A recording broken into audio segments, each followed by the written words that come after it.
Shang. And I'm Mary Louise Kelly. His bail was set at $2 million. It was paid largely by wealthy right-wing donors. And for now, he's free. He is Kyle Rittenhouse, the 17-year-old charged with the shooting deaths of protesters in Kenosha, Wisconsin this summer. His many conservative supporters portray him not as an accused killer, but as a patriot, defending the city from violent leftists. Terrorism analysts say this is mythologizing and it is dangerous. NPR's Hannah Alam is following the case. Hey, Hannah. Hi there. Remind us the basics, who Rittenhouse is, how his case came to be such a political lightning rod. Yeah, Rittenhouse is a teenager from Illinois who traveled to Kenosha as a self-appointed guard for local businesses. This is during the chaotic aftermath of the police shooting of a black man, Jacob Blake, in August. So Rittenhouse shows up with a semi-automatic rifle that he wasn't legally allowed to be carrying at 17. And prosecutors say he ends up shooting 3 people, 2 of them fatally. Rittenhouse says that he acted in self-defense.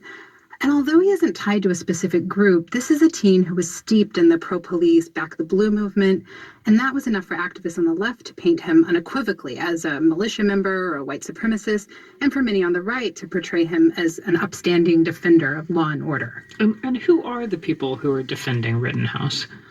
It's a mix. There are prominent wealthy conservatives who contributed to the $2 million bail, some grassroots supporters who see this as a Second Amendment issue, a due process issue. Then there's the conservative political machine that immediately saw an opportunity here and cranked up the rhetoric all the way up to the White House. Trump himself has spoken sympathetically about Rittenhouse. And then you have far-right and extremist groups like the Proud Boys, some of the militia groups, and they see Rittenhouse as a hero because they see violence directed at protesters on the left as justified. And that leap is an escalation that worries terrorism analysts. Here's Aryeh Kruglansky, a University of Maryland professor who studies radicalization.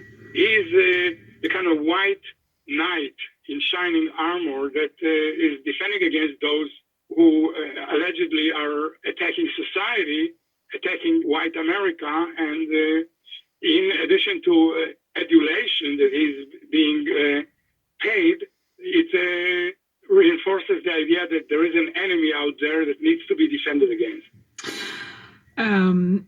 Let's focus on this fact. Kyle Rittenhouse has now been released, as we said. What's been the reaction from his supporters?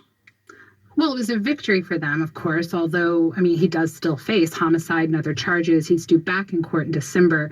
But, if Rittenhouse was a lightning rod before, now with a Democratic administration coming in soon, support for him is really turning into a purity test, even within the MAGA crowd. So perhaps the best illustration of this is what happened to a conservative-owned coffee company called Black Rifle Coffee.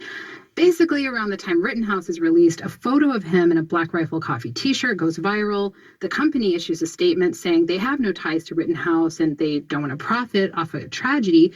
Cue the backlash, and this coffee company that's popular with Trump supporters is suddenly trolled as a liberal patsy. Rival coffee companies step in, say they support Rittenhouse, and now they're swamped with orders and sold out of t-shirts. So yes, the tribalism over this case now extends all the way to your morning coffee. NPR's Hannah Alam, thanks for your reporting. But they don't mention that it is this terrorism. Next story all takes of us it. high into the they played the Lebanese clip of the terrorist where the country's expert famous cedar trees grow. to plug King the Solomon fucking is believed to have used them to thing. build So they're a actually temple in advertising Jerusalem, for the terrorism, nation's and they act like makeshift the for them. jump is The what the cedar Proud Boys is the did, emblem instead of of the every Lebanese part of it flag, is but terrorism, now they including are what under Trump threat. said. As So, the climate in changes fact, and the NPR is weather get promoting warmer and terrorism by colder, reporting this fires story this light our way. hillsides. That's my opinion. Sorry for turning down your Lebanon story, but fuck you, NPR. Fucking terrorists supporting terrorist Kyle and terrorist Trump and terrorist Putin. You're terrible.